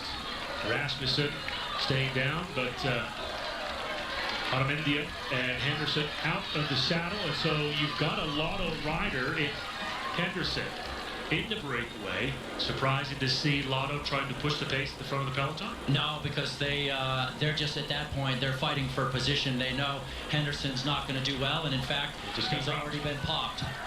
So it's really about being in position. You don't want to be 50 guys back here in the melee. So Movistar, Katusha, and FDJ at the front, and in a matter of moments, Henderson will get caught. So now the breakaway of 3 has been dropped to 2. It is Armendia and Rasmussen. Pablo Lastras, the man on the front right now for the Movistar team. A very loyal domestique. Occasionally he gets a shot and pulls off a big win himself, but usually this is what he does. He sits on the front, he rides until he can't pedal anymore, and then Alejandro Valverde or one of his other team leaders takes over. Valverde with 29 seconds to make up on Nibali. Doesn't obviously need to get much of it today. Many of these riders have pointed to the penultimate stage, stage 20, that nasty climb. Yeah, the Angleroo is brutal. And there's Henderson on the right side of your screen, so he has been picked up from the breakaway, and he'll just put it in the easy gear here, I'm assuming, and ride it in. And now you've got 2 Movistar riders up at the front, but many of those riders thought that the Vuelta will not be decided until that stage 20, and that obviously yet to be seen with 11 mountaintop finishes. Clearly, you have to have your climbing legs at the Vuelta to do well. And so, Peter, do you ever wonder kind of if their muscle group use changes on a climb to a flat road, or do you not worry about things like that? I do not worry about things like that, but I will tee you up and say, yes, I wonder all the time. Explain it to me. Well, you know, here's the deal. When you start climbing, you actually end up probably engaging your hamstrings just a little bit more and your glutes a little bit more. The faster your cadence, the less you're going to be able to engage your hamstrings, because it's hard to pull up. It's an unnatural feeling. But the cadence typically comes down just a little bit on the climb, so you get a little bit more hamstring and glute in there and take a little bit of the pressure off of the quads. But overall, you're always going to bias the quads as a bike racer. 10K to go, and our 2 breakaway riders now with about a 10-second gap. Let me build on that point. When you then get out of the saddle, what's the difference there in terms of the cadence going uphill and what muscle groups you're using? So typically when a guy gets out of the saddle, notice how fast Rasmussen is pedaling, and he jumped out of the saddle there just for a second. It's hard to be out of the saddle with a really high cadence. So typically before you get out of the saddle, you go into 1 gear harder. This is about 10% right here, and the field is right on him. So it's been a fantastic day off the front for Armendia and Rasmussen. And they are now caught with just under 10K to go. And as Movistar just swiftly rides on by, you can see one of the lead rider there kind of give a look over and perhaps a little nod to, hey, good effort, guys. Oh, there's a crash at the back between Euskaltel and AG2R, and some words are exchanged. And, boy, you've just got to be paying attention. And I don't think the Euskaltel rider was. Yeah, there are definitely some words exchanged back there. And those guys really were already out of the stage, but still, it's, you know, your tempers flare in these moments. You're in pain, and then a guy takes you out. This is Fabian Cancellara, so he was wearing that green jersey as the points leader for leading his team across first in the 2nd place yesterday. Caja Rural continuing to put the pressure on. Love the style of these guys. Cannot see the number for this rider yet, but they had Armendia in the front all day long, and now one of his teammates takes a pop off of the front.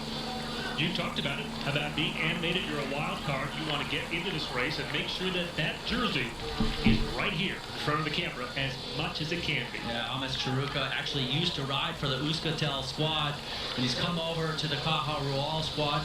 Maybe he's got a little bone to pick, and he says, hey, I used to be on a World Tour team, now I'm on a Pro Continental team. Let me show you what I have, fellas. 138 down coming into today. Yeah, this guy always on the attack, Chiruka. 9K to go.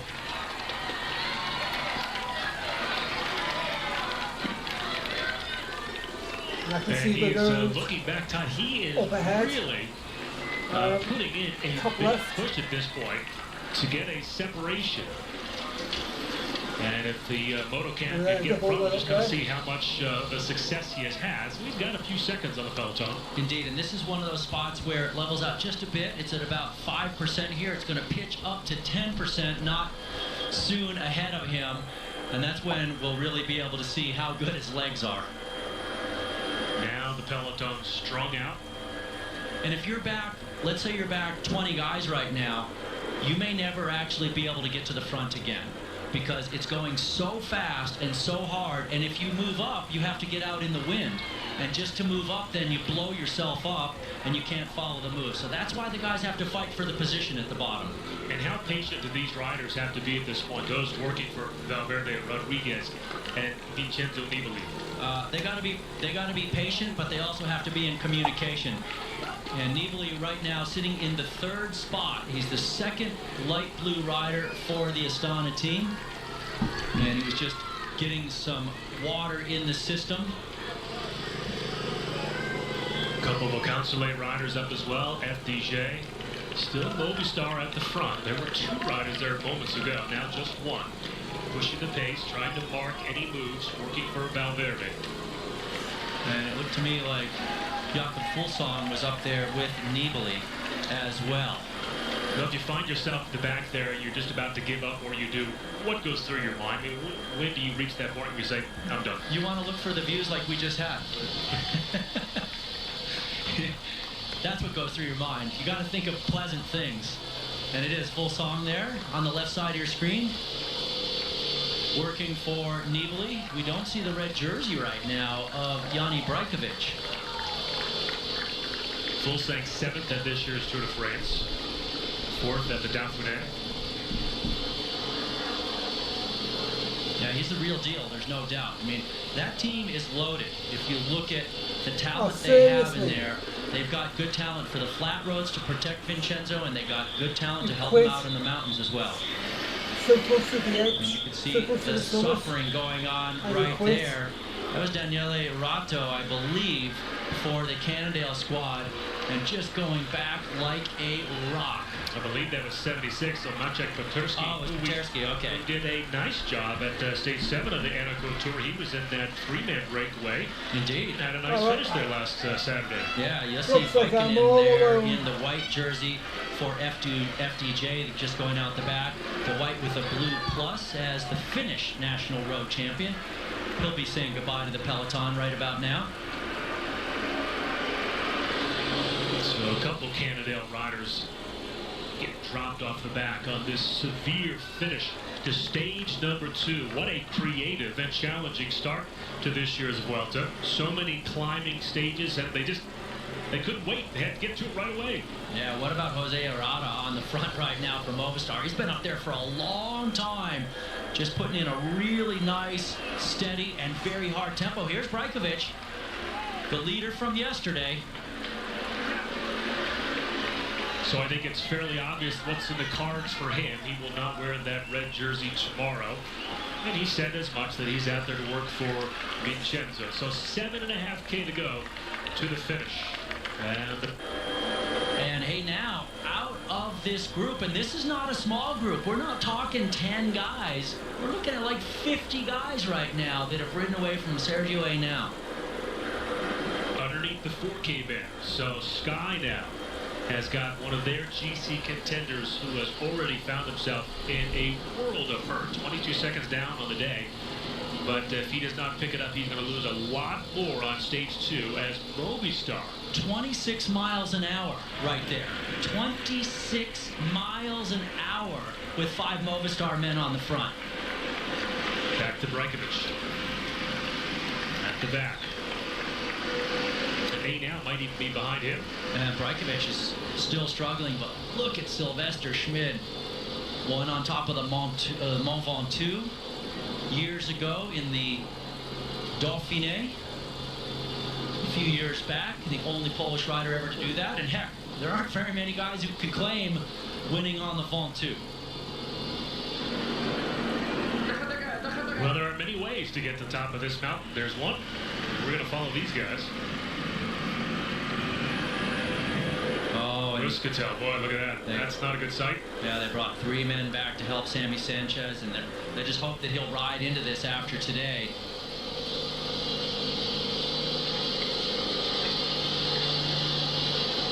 Well, you got 4 Movistar riders up in the front, and it looks to me that Chris Horner is on his own. Yeah, Chris Horner's sort of dangling in there. Right behind, he's off to the left shoulder, to our right, of the green jersey of Basso. He's out in a little bit of wind. Does not have a lot of help right now, unfortunately. You're surprised with 3K to go that you still have this many riders up front? You know, I am a little bit surprised. I thought that the earlier part of the climb might blow it up, but they came into it, remember, pretty darn fresh. And David Arroyo, let's see if he is still in the lead group. He is. He's hanging on the back. And that's Popovic there next to him. One of the men who does a lot of work in the Radio Shack team.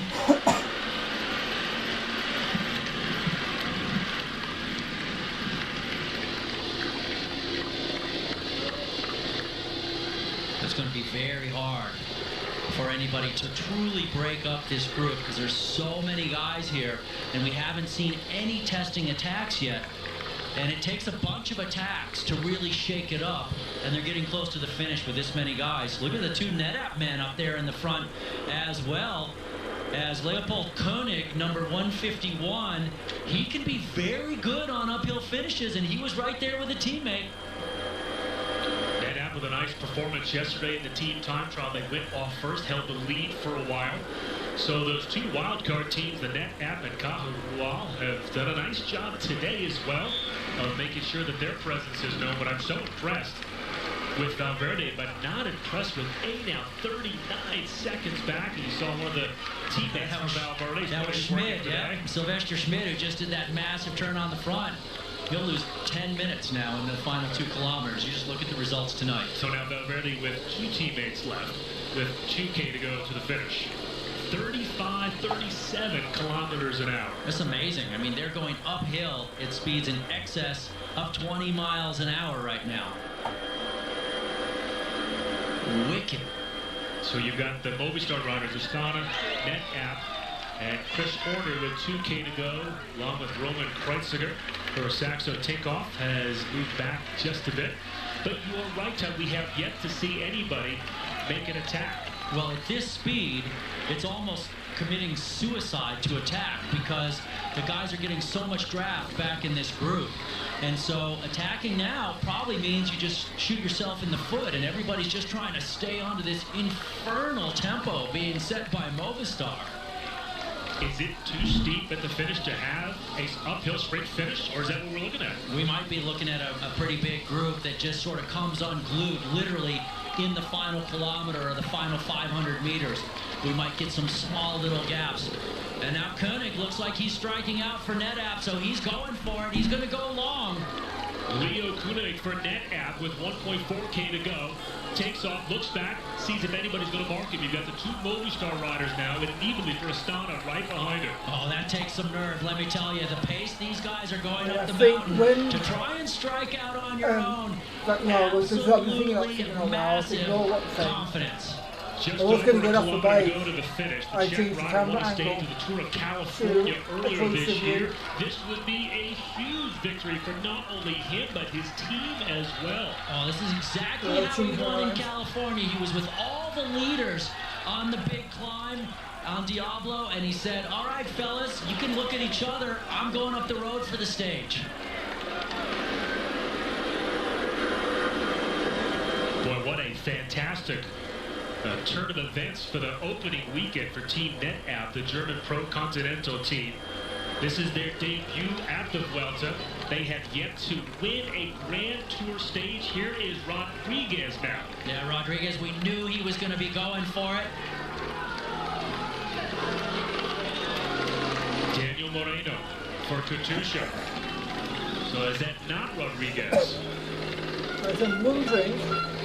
I think it was Rodriguez from what I could see there, but we'll get another look at his face momentarily. Yeah, Rodriguez is now 121. Moreno's 127. That's Rodriguez. Surprise if it's Moreno. It's got to be it's Rodriguez. With under a kilometer to go to the finish here. The first uphill finish Might be an of idea. 11 at this year's Vuelta. So a couple riders have gotten away from this big group. You've got 4 riders now. So you've got Koenig up in front, and then you've got Rodriguez, Saxo Tinkoff, and an 82 riders. I actually may be saying that is Moreno. I thought it was Rodriguez, but I got a better look at his face there. It is, in fact, Moreno. My eyes failed me, and Nicolas Roche is the man for Saxo Bank up there. And Pozzovivo, Domenico Pozzovivo for AG2R. And Pozzovivo, his team said coming into the race, he's here for the GC, and now he goes on the attack. Pozzovivo off the left side of the road. And so it is Koenig who matches him. And it is the Couture runner who keeps looking back saying, where are you, Rodriguez? And now Pozzovivo continues out of the saddle. And Pozzovivo has a degree in economics, and he's a classical pianist, but here comes Nicolas Roche. Roche really needs a Grand Tour stage victory. Roche on the left side of the road, and he has timed it perfectly now as they approach the finish line here of stage 2. Nicolas Roche, 4 hours and 36 minutes in the saddle. Katusha now in second. And here comes Moreno. Can Moreno do it? I don't think so. It looks like Roche is going to get this. Nicolas Roche, a huge win for him if he can hang on. There's a bit of a downhill slope, and he will win stage 2 of the Vuelta.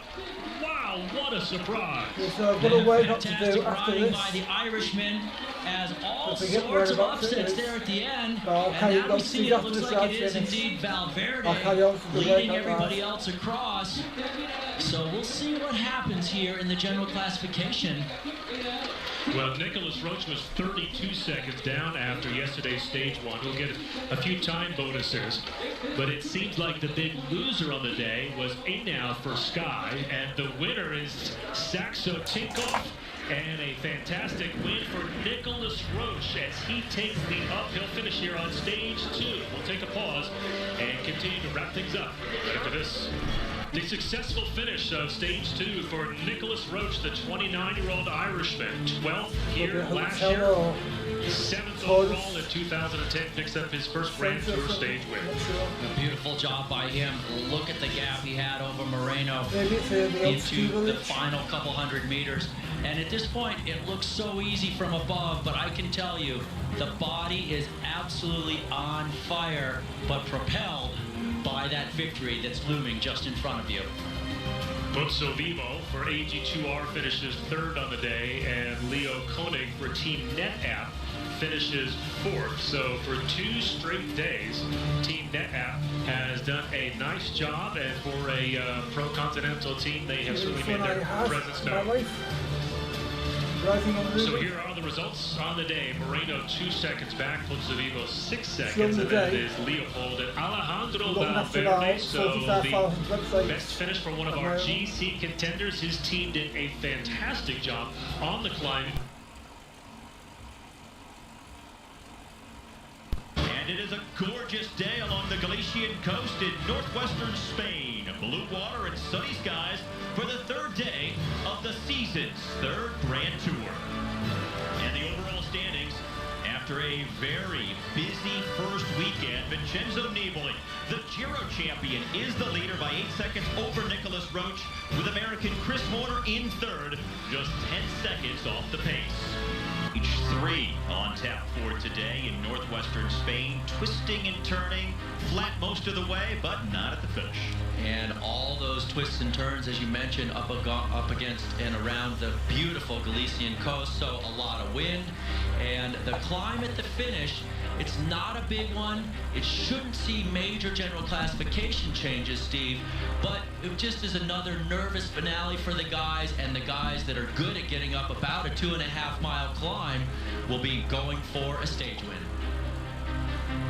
And we are now live with a 5-man breakaway that has so far shaped This first Monday at the Vuelta a España, no riders who are long-term threats on the general classification. You see the names right here: Luca Dodi, Vicente Reines, Fabrizio Ferrari, Cyril Bessi, and Pablo Urrasu are the 5 riders, 2 of which are Spaniards in the break today. This is the peloton that is sitting in behind them. No real chase at the moment. The largest the gap has gone up to is just over 5 minutes, so everything under control, settled for the day at this point, and everybody just rolling along after a couple of pretty active days with team time trial on stage 1 and the climbing that unfolded on stage number 2 yesterday. And Steve, I don't know if you just noticed, but the flag they just came by, the Spanish flag, the wind is definitely howling coming off of the coastline, so it makes for stressful days for the guys in the peloton. Even though there's not a dangerous breakaway, there's always that potential for something to happen in a crosswind in a split or a crash. So much of the stage is along the gorgeous coast in northwestern Spain, and the prevailing wind for most of today's route will be a headwind. Now, when they come down to the end in the final 4Ks, which go uphill, that would be a tailwind. So it opens up a lot of different possibilities for the way the stage could go. Indeed, tailwind climbs are the hardest to follow. The guys that are explosive, because you don't get any draft. And so those tailwind climbs do make a difference. But once again, look at the wind. All right, well, let's take a look at what's at stake here in the Vuelta on this Monday. Will Vincenzo Nibali defend that red jersey all the way to Madrid in 3 weeks? Can Nicolas Roche continue to hold the climbing and points jerseys? And what about Sammy Sanchez and Sergio Henao? There is so much that has happened in these first couple of days. And let's begin with Nibali and the possibility of him holding that red jersey. We rarely see a leader at a Grand Tour go almost wire to wire, especially one with this much climbing that is still to come. Yeah, a lot of tests for Nibali, but they passed the test with flying colors so far on Team Astana, winning the team time trial, and they weren't even considered one of the favorites going into that first stage in the TTT, 17 miles, 27 kilometers. All the team directors I spoke with were talking about Radio Shack and Omega Pharma and other teams. So they surprised there, it showed their depth, and then they continued to do very well on the first summit finish yesterday. So Nibali's got a powerful team, and if there's anybody in the race who could do it, it would be him. But it's a big ask. There are a lot of summit finishes to come, 10 more, including today. The margin to the breakaway has come down from its largest point of over 5 minutes, just over 2 minutes ahead of this peloton right now. Still a long way out, almost 76 kilometers to the finish. And what about Henao and Iran, especially Sergio Henao? Forgetting to eat on the second day of a Grand Tour might catch some people by surprise. Yeah, well, caught him by surprise, there's no doubt. So here's how that works. You're in the bike race. It's the first time you're the leader of your team, a powerhouse team, Team Sky, in a Grand Tour. And so you have all the nerves to go with everything else in the racing. And even the best pros in the world have done that. Alberto Contador has lost stage races that way. It just happens sometimes. But Henao is the less experienced of the 2 Colombians on that team. Rigoberto Urán, his friend, his compatriot, his roommate, is really trying to teach Henao more, and being a leader of this Grand Tour is part of that teaching process. This is Fabian Cancellara working his way back up through the cars, it looks like here. Cancellara for the Radio Shack Leopard team, who is building towards the World Championship time trial in just about a month in Florence. So into the second half of his season and using the Vuelta as preparation for that TT at the Worlds. Look at that. He's moving right up through there on this little congested part of the course where all the cars slow down. He just kind of rolls on through. I tell you, working that caravan like a professional, like Cancellara does, you can save a lot of energy. If you panic back in that caravan, then you use a lot of energy trying to get up to the field too fast. But if you just take your time, he's there chatting with the BMC director, no big deal, you know? Take a little push here, draft a little there, and get up into the field. Cancellara skipping the Tour de France this year because time trialing was not all that important. And now trying to make it back to this peloton with just under 75K to go on stage number 3. just chilling at the back there after a pretty rough day yesterday. We'll see if he can find the legs that he was missing yesterday. But Steve, to your point, the UCI points, in addition to the fact that a guy is moving to another team, and he takes the majority of those points with him, and the points are part of how the teams are granted the World Tour license to race in all the biggest races. So there are all sorts of conflicting motivations out there, and you can get some weird results from that. There should just be a rule that you cannot announce a new team until the end of the season. I know that riders will know inside the peloton and that the information won't be kept totally under wraps, but there should just be some system by which you can't announce things until the end of the year, because you don't see it in any other sport. You wouldn't see Tom Brady saying, hey, I'm going to the New York Giants midway through an NFL season. No, they should have a rule that you can't take your feet out of your shoes either during the race. But hey, if Steph Clement from the Belkin team has the dexterity to do it, still ride along, more power to him. Yep, just so long as that orthotic doesn't fall out on the road, right? And look how much the gap has gone back up. They've let them stretch it out to an additional minute from its lowest point, with 63 kilometers now left to ride.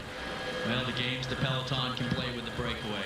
It's a fine line between going too hard and not going hard enough. And sometimes you see them make the error at the end, and that breakaway does stay away, and the guys get the big payoff for being out there all day, but it's pretty rare. Just toying with the breakaway at this point, and as you mentioned, we saw the BMC rider come up and talk to Omega former Quickstep and telling him to ease back, slow it down. And you never know who exactly has the authority to control the speed and the pace of the peloton.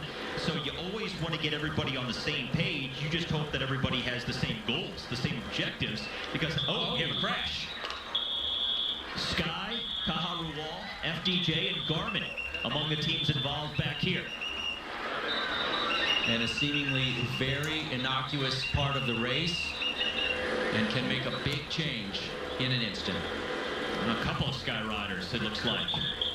Oh, that's Sergio A now, number 191. His troubles just continue. Luke Rowe was there with him. I think there may have actually been a third Sky man down as well. Salvatore Puccio, yeah, as well. And he's getting a wheel now. Antonio Piedra of the Caja Rural team, number 67 is there. But boy, Sergio A now, a couple of days in a row after forgetting to eat yesterday, had a puncture earlier in this stage, and now a crash. And it's right at the back of the field.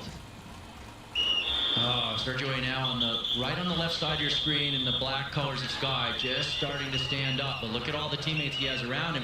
Doesn't look like his teammates crashed, but he had 3 teammates there to help him out, get him going again. And the American waited for the wheel. The American Caleb Fairley is there for the Garmin Sharp team. Doesn't look like he crashed. He was just caught behind it. But Sergio A now, number 191 there, just getting a push off. Has not been a good first couple of days for him. Boy, sometimes you just get a sign that it's not going to be your race. And for Sergio A now, that's 3 things in the first 3 days that have been trouble for him, as the gap is up to 2:17 now. And once again, you can look down at the back end of the field, all this single file line. Those are the guys coming back up that got stuck in the bottleneck of that crash. There are going to be guys coming up for a while, though. Fortunately for them, the chase is not really on at this point, so they should all make it back up without too much trouble, Steve. But it is wasted energy, and you also have to live with those bumps and bruises over the next almost 3 weeks. And, you know, you're already taxing your body a lot. Now you ask it, hey, I got to heal these cuts as well. That's one of the things that's really remarkable about these Grand Tours. When things happen so early, mentally, you have to get yourself in the headspace that, all right, I've got 3 weeks. I've got to suck it up, because this could really be demoralizing if I don't have the right frame of mind. I think back to Tony Martin and his crash at the beginning of the Tour de France this year. I mean, that guy was as battered and bruised as you could possibly be You were thinking he was going to pull out of the race. He had a concussion, but yet he persevered throughout the whole race and somehow had the mental capacity to dig deep and stay in it. Yeah, it's kind of insane, and that's one of the big attributes of a professional cyclist is this sort of uncanny ability to always persevere, never give up, never say no. And actually racing the Peace Race, a couple-week long race way back in the 80s, Sergio now making his way back up here to the back of the field. But I had a teammate who crashed 3 times in one stage race. And I've had teammates who crashed on the first day and the last day in the same spot. I mean, it just happens a lot. Sergio now back at the team car here. And he's him. Okay, now number 191. Now look for a moment like he might get some kind of service, but now he's going to ride up with his teammates. Now coming in as the team leader for this Sky squad. Coming off its 2nd consecutive Tour de France win. Always a lot of pressure with one of the top teams in the sport, and now really on the back foot. Yeah, tough day for him. It's Edvald Wassenhagen there with his teammate Xavi Zondio, and then he now should just get pulled up by his teammates. So we're down under 60 kilometers left to go, and the gap going back up to the breakaway. Almost 2.5 minutes ahead on the road. They're definitely ramping up the peloton speed a lot right now as they're coming through this small town. Of course, you always have the added chaos of the crowds and all the cars on the side of the road, as well as the occasional road furniture just to make it especially unfun in the peloton. Unfortunately for the riders, less road furniture in Spain than in most countries. A lot of wide avenues such as this one. So nothing terribly difficult to deal with on the course itself. Yeah, speed bump is nothing like a traffic island, that's for sure. Under 50 kilometers left to go, and under 2 minutes now from this peloton to the breakaway. Now mostly flat. That red vertical line shows you where the riders are at this point, and it'll remain flat until we get to the finish, when this race will be decided in an uphill through the final 4 kilometers. And big crowds in all the towns. Still holiday season in Spain.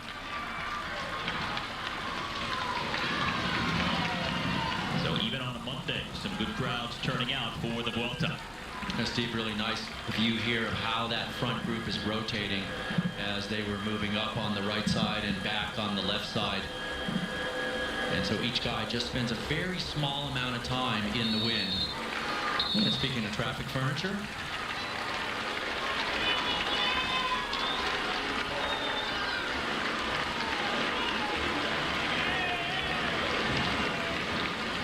You think of the nerves and general anxiety that accompanies the riders in the first few days of any Grand Tour. If you can alleviate any of that through better roads, less obstacles, fewer traffic furniture components to deal with, it all makes a difference in the mental approach as riders become engaged in a 3-week race. well, and Steve, part of that is just the personality of the rider. So some guys are just pretty relaxed and they're pretty chill, and so they don't have all this anxiety and nervous energy that they're wasting.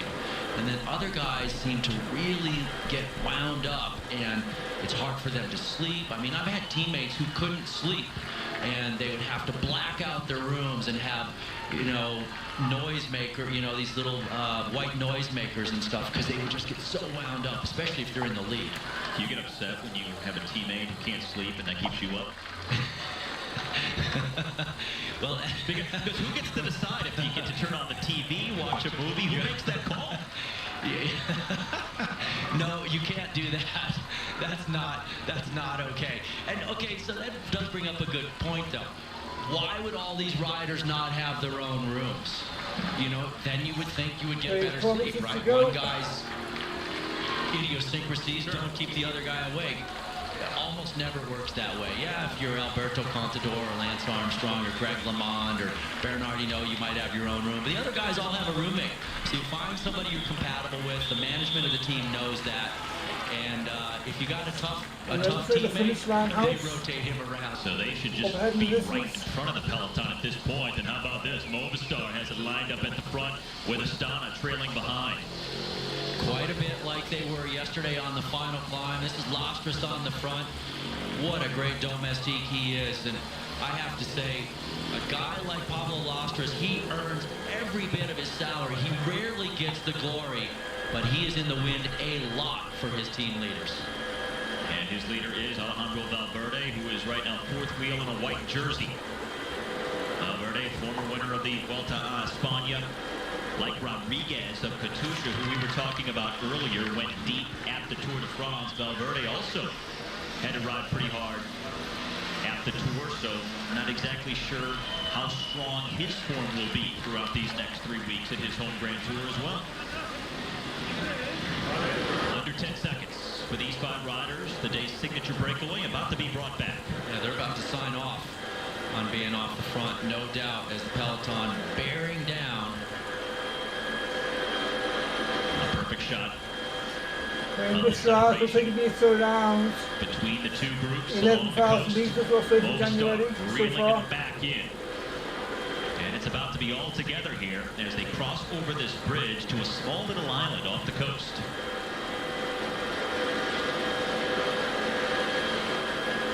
Movistar at the front of the peloton, Astana just behind. The breakaway has been caught.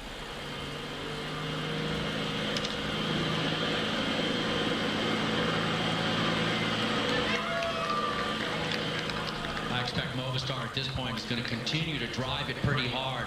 They're right now very much concerned about the potential for crosswinds creating havoc before that final climb. So they want to keep Valverde safe. Also on the left, you've got the red and white of Katusha for Rodriguez in the overall classification. And now we've got Radio Shack on the front. Fabian Cancellara up there. He's got Popovic on his wheel.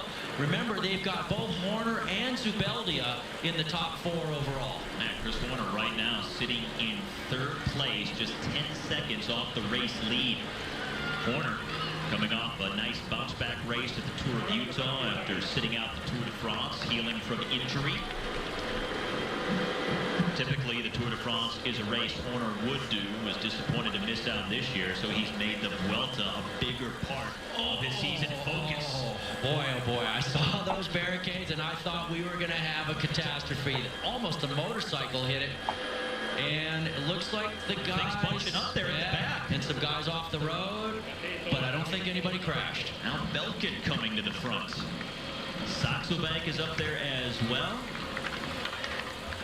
Well, you don't often see racing like this. Still almost 40K out from the finish, do you? No kidding.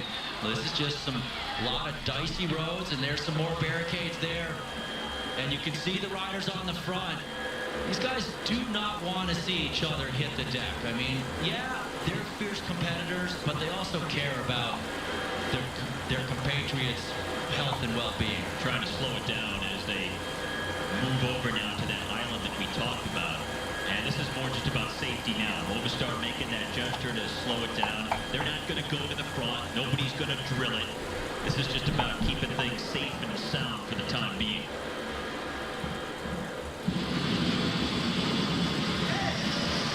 And these are those barriers.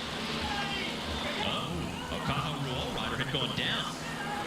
And of course, coming back on itself.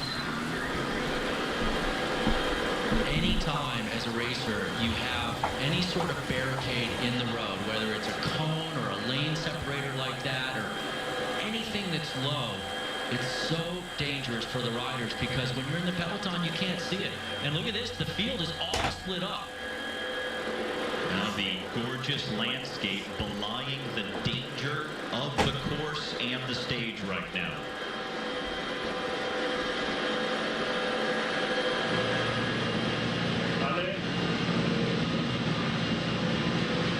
Well, this has turned into a really sketchy stage for the guys. A lot of frayed nerves at this point.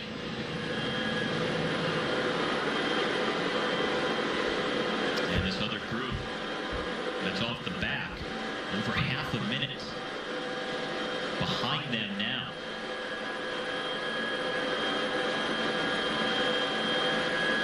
And it looks like they're getting a tailwind across here, judging by the kite surfer.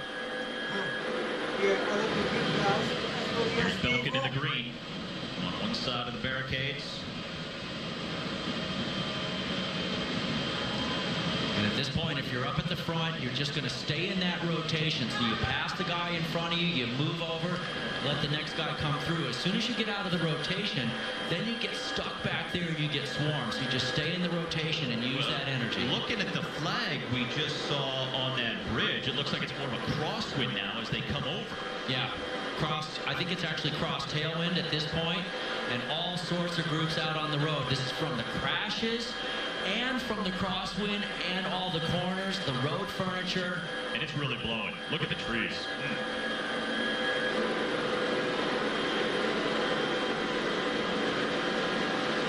You know, Steve, a lot of times people ask me, how can the wind make so much of a difference in a bike race? And the answer is simple. If you're driving your car 32 miles an hour and you go stand on the hood, how much wind do you feel? Which I often do, by the way. Yeah, exactly. I mean, these guys are almost getting as much wind as a body standing up. And so if you got a crosswind, it's going to push you around quite a bit, and it's going to really impact the fact when you can't get a draft, it's going to cause splits in the field.